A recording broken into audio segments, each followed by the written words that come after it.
তো আজকে কি রান্না করবো সেটা আপনাদের সাথে শেয়ার করবো। তো চলুন, মাস শেষ হয়ে গেলে এমনি টানা হেঁচড়া লাগে, বাজার টাজার শেষ হয়ে যায় মাসের।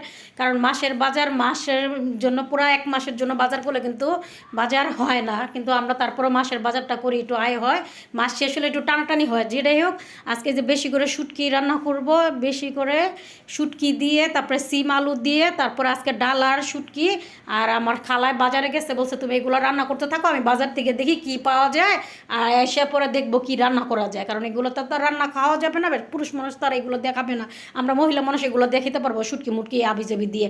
তো যে কথা সেই কাজ, বেশি করে একদম ঝালমুল দিয়ে বেশি করে শুটকিটা রান্না করলে খুবই মজা হবে। আর আমি অনেক শুটকির মধ্যে অনেক রসুন খাই।